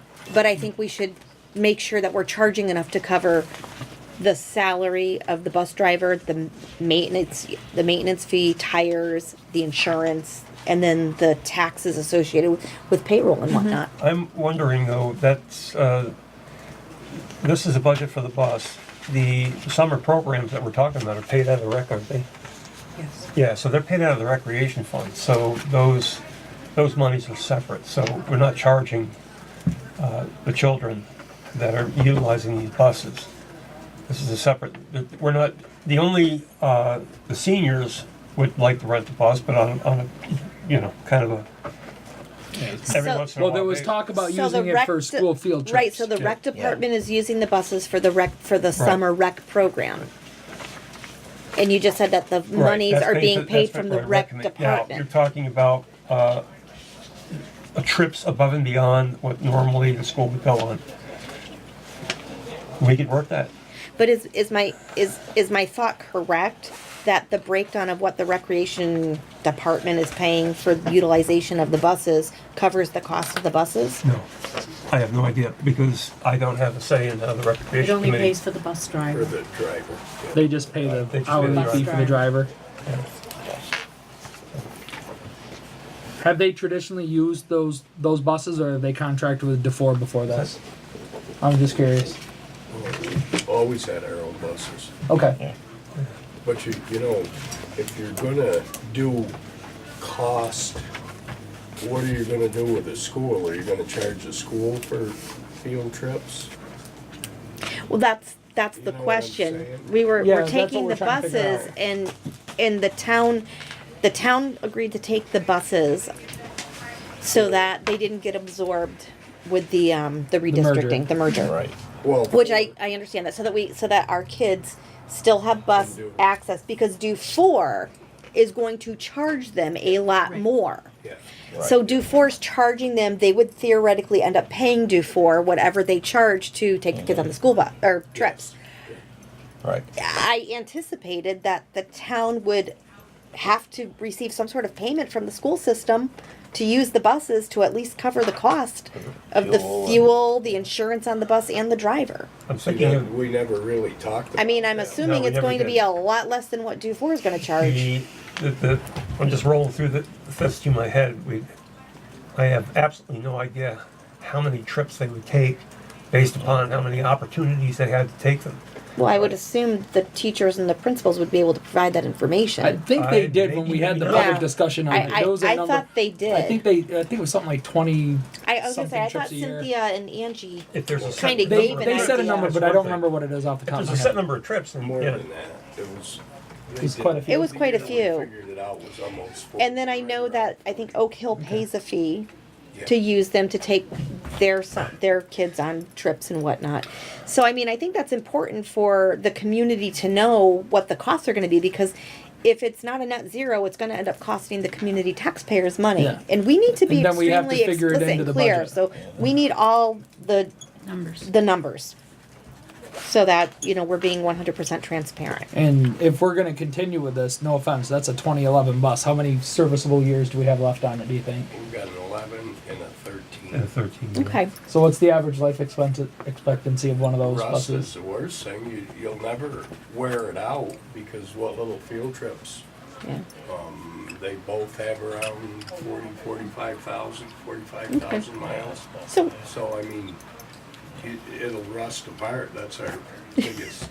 That's true. the bus will keep going, but it'll be a Fred Flintstone I will bus attempt to put some numbers together. before the engine dies. I will attempt to put some We're numbers just curious. together. We're not Yeah. trying to squash the idea. I think No. for me, no. I would like to know financially what is Oh. going to be the burden of the taxpayers on it. Right, and I think that question was brought up back when the proposal to turn the buses over to the town came up. That question was asked, was what is it going to cost above and beyond the cost of the insurance? What are the other costs involved? And I think we owe it to the community to let them know. Oh, yeah, and again, I'm not looking at the number, Yeah. we've got a number, it was budgeted. Yep. So let's get that maybe for the first Sure, June I'll meeting. Take a look at that. Just a look Who at knows? that Maybe back- maybe something like this just turns into a separate item on the ballot for the voters to approve separate. Right, but yeah. If it turns into a loss for the town and the voters want to absorb the cost, then let them decide on it. Well, yeah, It was gonna and be a one-year pilot program Right. anyway. So that's true. yep. All right. That way we'd have an idea to gauge for, How to do this. as far as how much it Look would at that. cost. All right. Thank you. Next, Mr. Chairman, we'd like to reappoint a hazard mitigation committee consisting of, did you decide you wanted to?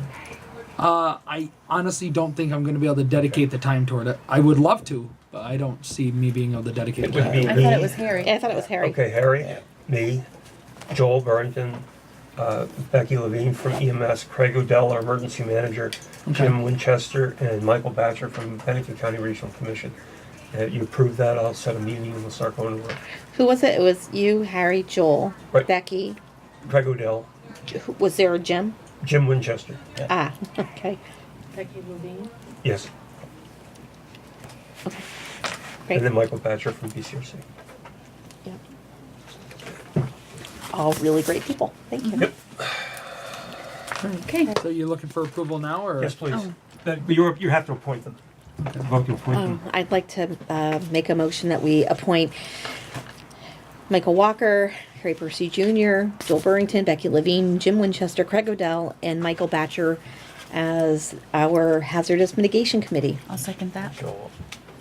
yeah, I don't think he said Joel did. She did. Oh, Yeah. she did. Okay. Yeah.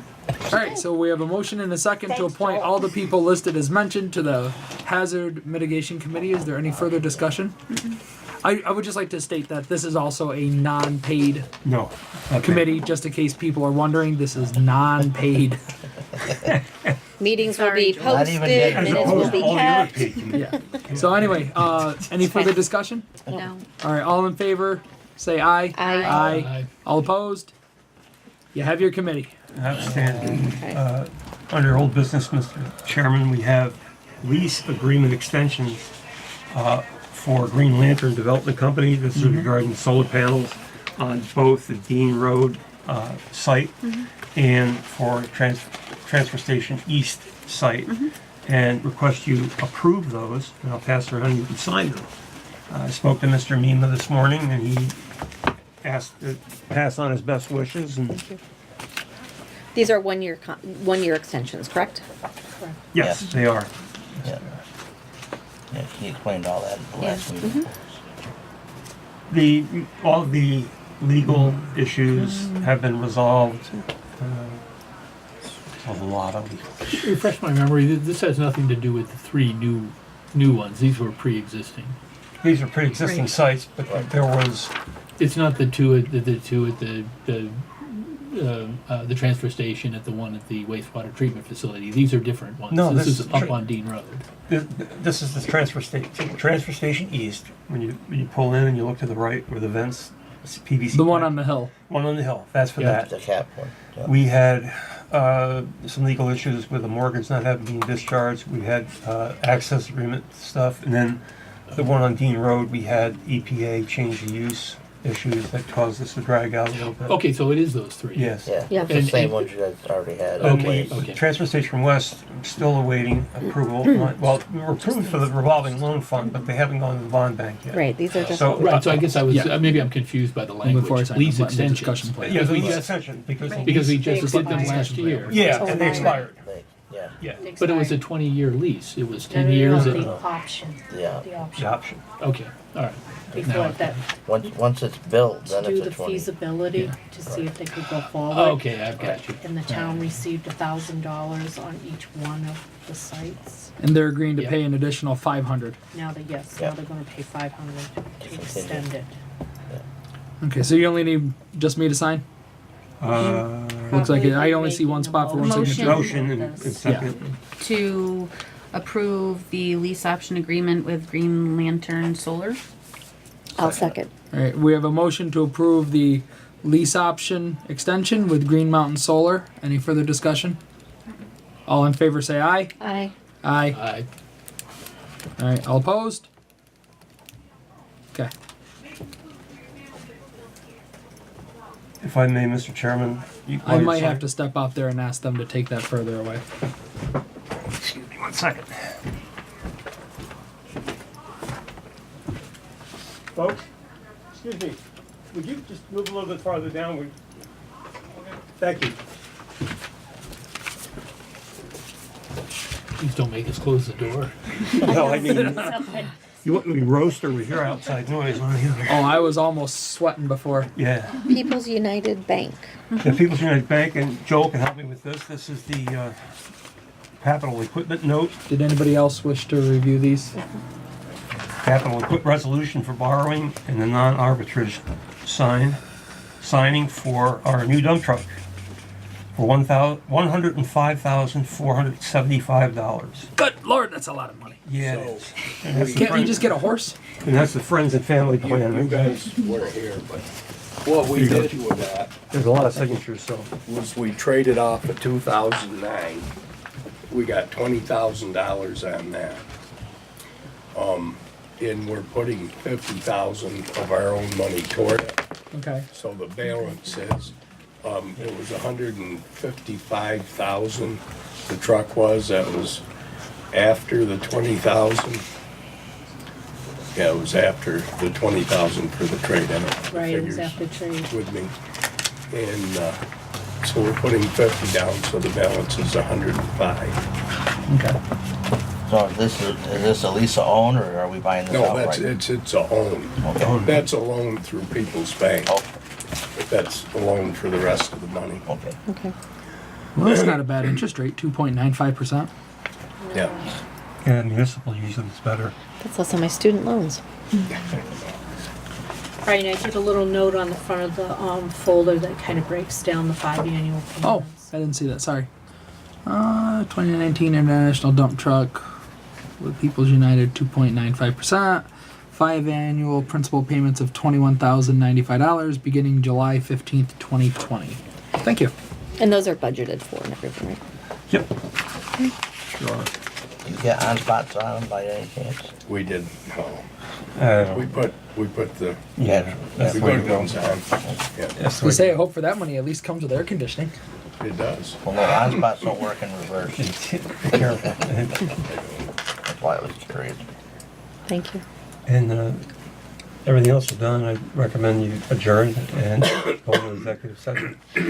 I'd like to just poke my head outside and see if our auditor's here. Oh, Okay. Thank you. Is that okay? I'm Any fine with that. objection? Yeah, see if she's here Yes, before we I go into apologize. executive. Oh, I didn't sign them all, I just I signed. don't know on that. Oh, I thought. I Oh, I didn't think see I the only sign signed one here too. sticker. Sorry.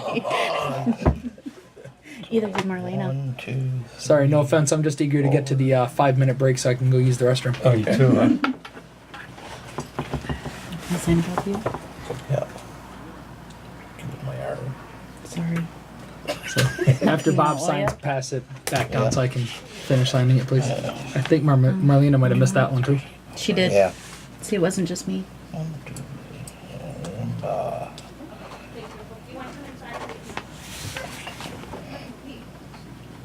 Sounds like she's here.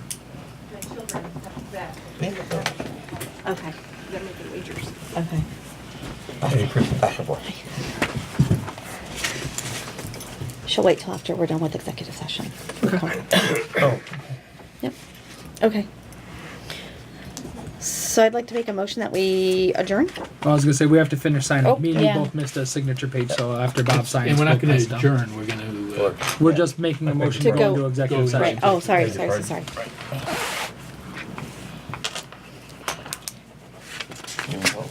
Nice cold one. It's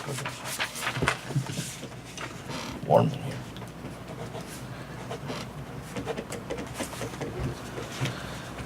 it was 3, right? 3 signatures? I mean, Yeah. to make sure I got them all. Yeah. Yeah, the 3 spots. Okay. Then we'll, This is one area where I'm trying to tighten up. A lot of times I walk away with something and then one signature short, or no signatures. Thank you for bringing And I that. haven't gotten yours down yet. You got mine Just down kidding. yet? You didn't sign warrants? I didn't sign one. I don't know, I'm I like, thought I you didn't did. sign Oh, did warrants? you? I'm pretty sure you did. Oh, okay. I couldn't I'm good. remember. I phoned him. Yeah. the sad thing is, I looked at all 3 of them, signed one, and passed it down. I know, I did the same thing.